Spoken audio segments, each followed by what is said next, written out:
praise the Lord and praise the Lord, to God be the glory.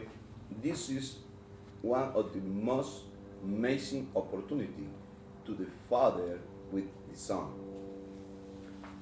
In this hour, we wanna hear about the confession of the Father to the Son. The Son had a different question about his life, how the Father met his mother, and now this is opportunity. A lot of people, a million people, they don't have this opportunity to ask the Father this question. And in this hour, we have this opportunity. And to God be the glory. Thank God for this opportunity. Father, how you meet my mother? Yes. Dad, how did you meet Mom? Well, I met her in high school, and it was about well over 20 years ago, 25 years ago, about 25 years ago, and we were passing through, going to lunchtime, and we were introduced by friends, and it just kind of started from there. But I knew that your mom was, her brother was in my same grade, so we kind of knew each other from since we were little. Who we were, but we didn't really know each other as far as, we just kind of seen each other around. But so that's basically how far back it goes, to 1997. So. How you know my mom was pregnant of me? Okay. Yes, how can, tell me the emotions, what you felt, the day you found out that Mom was, expecting a baby. That was obviously me. At that time, I was in the Marine Corps, and I had came back from Korea, and I got the phone call, and that I knew I was going to have to leave again to deploy overseas. So, of course, I was just nervous and didn't really know what to do. But I knew that I was making money. I knew we were covered because I had the job, I had the benefits, but the problem was I wasn't going to be able to be there. So, at that point, I was just thinking how I can try to be there when you were born, if I could at least be there for that day or a couple of days, and that was it. But I didn't know anything. I didn't really have an outlet of prayer yet at the time. I just kind of had like a understanding of my own level, like, oh, God, help me, yeah, I'll be all right, because I know He's watching out. But that was about it. So I was nervous, scared, but I had a big feeling of responsibility to take care of you guys. I know we are right now after years, but go in the past and don't speak from today. Just go back and what you remember. That's safe. Don't think what your opinion or how you live now. Just go in that moment in your past. When my mom was pregnant of me, you was married or not married? Yes, when you and Mom found out that you were expecting a child, that was me. Were you guys married, or what was your relationship status? No, we were not married. We were just, in a relationship. It was considered a child out of wedlock, which is, at the time I understood, it was an illegitimate child, meaning we were not married. And so because I was in the Marine Corps, I had to power of attorney, transfer my, give her power basically to sign off and give you the privilege of, that you get through me with benefits. How affect your life and your relationship with my mom and both families. Yeah, so I can imagine, you know, you guys weren't married. There was frustration from both families. That's what I would assume, but I obviously don't know. So how did that make your relationship better? You know, hearing the news about me, did it, you know, take a turn on you guys? Did it harm your relationship? I want to know, you know, what you receive this news, this type of news, and do you grow from it, or, you know, how did it affect not only you two but the families, everyone else around? Yeah, in the moment, at that time, in my level of understanding, we didn't know anything. We had only each other to rely on, and we had the support of my mom, you know, and we didn't have Steph's mom's. We didn't have her support. And my dad was willing to support, but you know, he was a lot of disappointment and a lot of insults. He said to me. So basically, I had no advice. The best thing I had out of it was, at that time, the way I understood was, I just had my mom that was gonna welcome Steph to live there with you, and you know, give you a place to stay. Even though I could have provided it, but just to have her with somebody that's gonna help her out, like my mom, and teach her and stuff like that. So, all right. How about the support from my mother family? What the Okay. reaction? Yeah, so from mom's point of view, or mom's side of the family, you know, I have a pretty good understanding of how that went. I know that your mom was there, the support system, but how was the relationship with, you know, my grandma, mom's mother, after you received this news? It wasn't good. It was just, she was angry. She didn't want to, she didn't want us to even go through with the pregnancy, and then she didn't want your mom to live there with you. So, you know, it's unfortunate, but that's how it was. This question is because I want to know why I am how I am. What emotion feel my mom when she was playing on me? Okay. You're saying what? How? I need to know why I am how I am. Oh, I see. Because what my mother feel when I was playing on me, I feel the same. Oh, I see. So because I'm like her in some ways. Exactly. Okay. Well, yeah, that's a question. That's a good question for me to ask you, because Because sometimes I don't understand myself.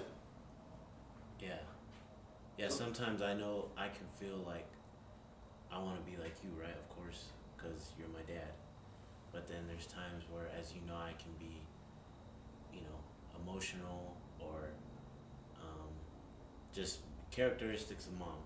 You know, being a girl, and sometimes I ask myself, why do I have these characteristics of her? Obviously, she's my mom, and I'd be like her in some ways, but the things that maybe you see in me that, you know, you see came from her. Why am I like that? Why, you know, am was I, you know, why do I have this personality? After this moment, what do you recommend to the people? They watching, they listen, this confession. Oh, okay. So, What is your advice? What you recommend? yeah, and yeah, obviously everyone's got, you know, they handle their relationship with their children very differently. But you know very well, people ask you all the time, how do you keep your relationship with your son, which is me. So that's why it's good, for people to hear. What advice can you give? You may not have all the answers, but what can you tell them that may help someone out there, even just if it's a little bit? To prevent all issues you went through. Yeah, of course, to prevent, obviously, you had your many failures, and you've taught me to not be like you. So, of course, how can you help others now instead of just me? To what advice can you give to others out there? This is a heavy conversation. It's So okay with you. It's okay with you. We know we get stuck. yes, It's okay. it's okay. It's okay? Yeah. All right. So the reason why it's a heavy conversation for me is because it's a lot to think about. How can you prevent that? If I could do it over again, what would I do different? But we've talked about it before, and like we're trying to say here, what was my mindset at that moment versus what I could go back and I can fix. And the thing is, there's only one way that I could think about it, and the way is at that time I was in disorder, and with what I know now, it would be put your life in order before you become an adult in that situation, and you want to start a marriage or a family or anything. You gotta have your life in order, meaning God first in your life.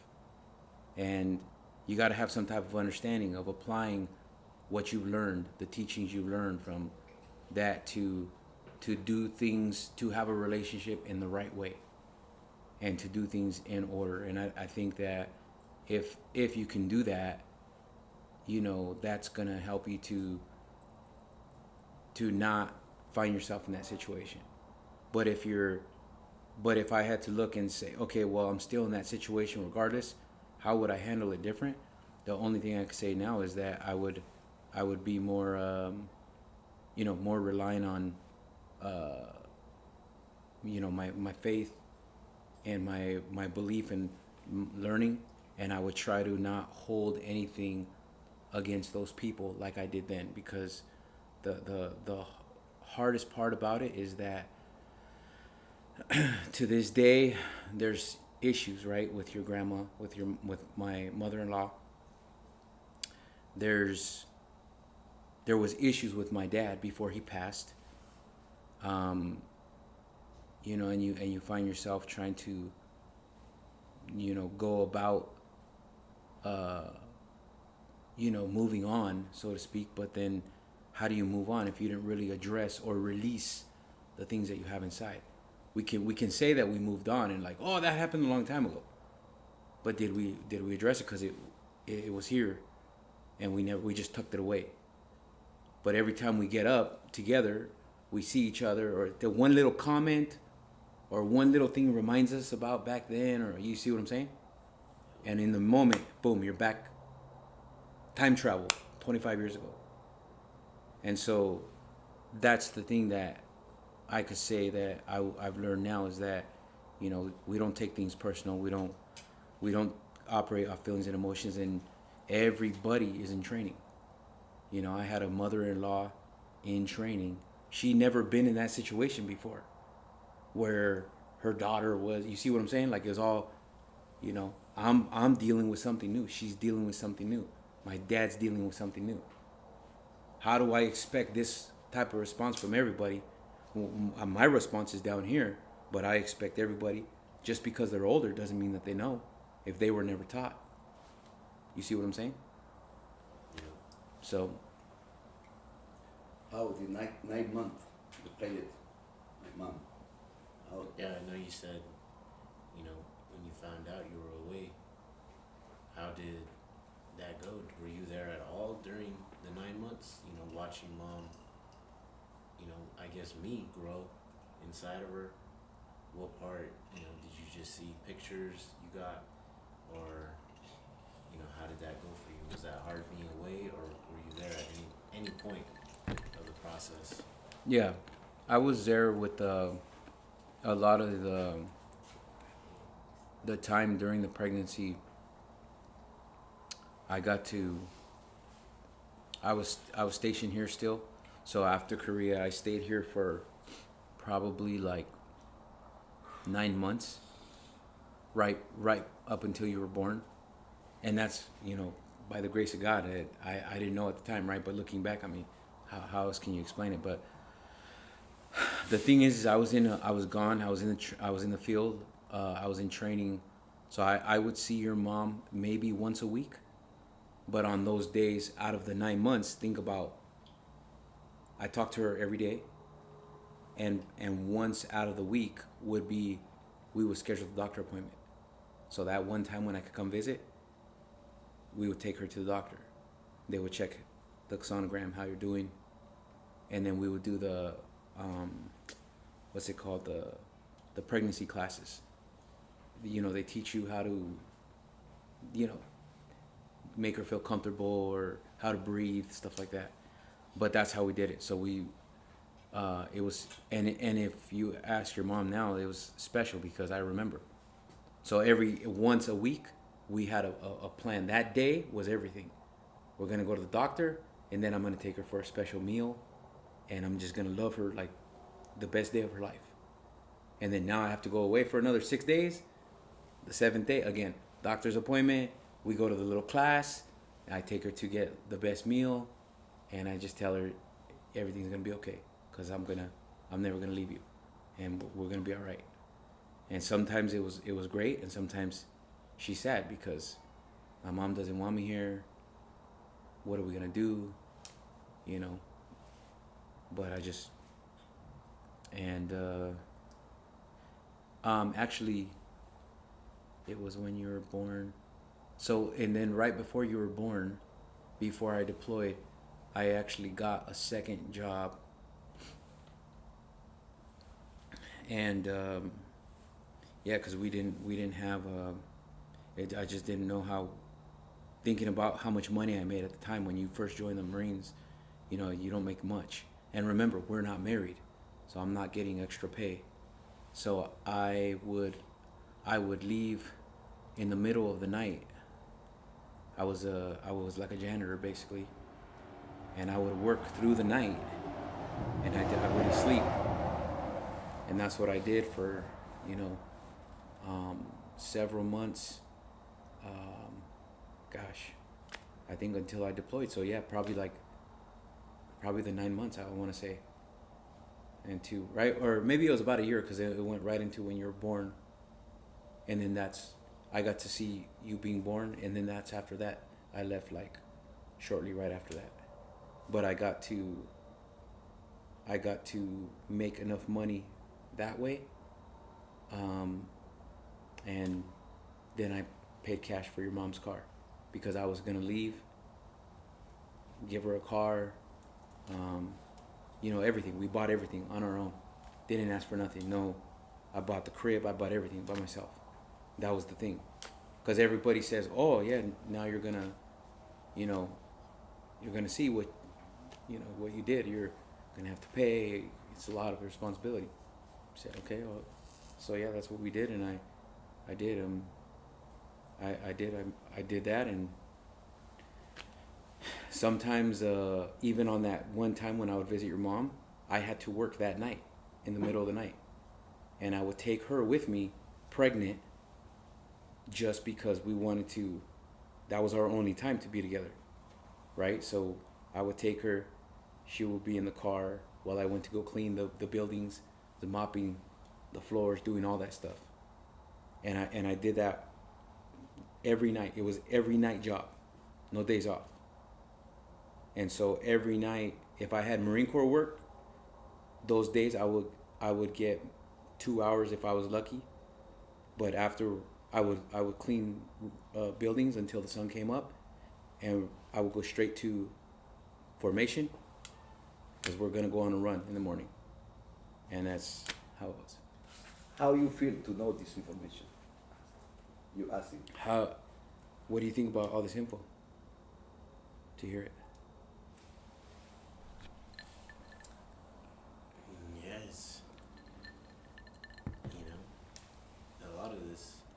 it's like I knew it, but not in that much depth. You know, it's just it's amazing to see that my dad, you know, he did all of it for me and my mom, and you know, it's just amazing to see that. Uh, you know, you don't. He was basically, you know, written off by so many people, and just looked at as basically a failure because he wasn't married, and then he had a baby, and now, you know, most people will say, you know, that's it, that's what you get. But my dad, you know, as hardworking as he is, that I know of now, I can only imagine how it was then to know and see that he told my mom, like, I'm not leaving. This won't be one of those, you know, missing dad relationships. You know, I knew he wanted to be there even though he couldn't, and it wasn't by his choice. He was just in the military, and that's something that's, you know, you don't leave by volunteer. But to know that you came back and you worked double time and you paid for everything and you always took care of us, it makes me grateful to know that, you know, I got a dad that loves me and has always been a part of my life, because that's something not everyone can say. Do you have this conversation with my grandpa? Yeah, have you had a conversation like this with, you know, Bobby before he died? Obviously. No, I mean, I didn't. Well, I mean, kind of. You know, I try to ask him about since I was little. You know, just asking him how, you know, because he came from Mexico, and I know he had it hard, and he didn't have a dad. I told you about that before, but it was hard conversation for him because he didn't want to talk much about it. He says, hey, just, you know, be thankful that you're here in America, and you know, he had a hard life, and you know, he just didn't want to share much information about it. But I tried to tell him about our relationship, you know, him and I at the time when you were born. But because things changed, because then he you know, he loved you, and you remember it still, and you were everything to him. And I never seen him treat me the way he treated you, obviously, and you know, but we didn't have much time because he didn't, you know, he passed away, you know, but when I would ask him about, hey Dad, why were you so hard on me even up until you were being born? And he you know, he denied everything. He just says, like, no, you're, you know, like, he's like, no, you're crazy, like, that's not true, like.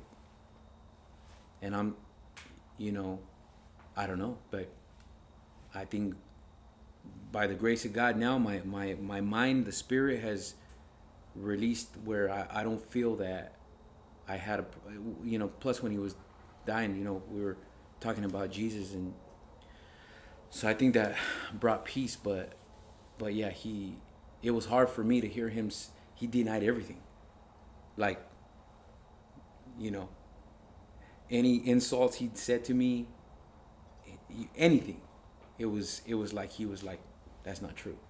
So that was hard for me to take, like, how can he deny all this stuff? But you know, at the end of the day, I'm just glad that we had a better relationship when his last days, and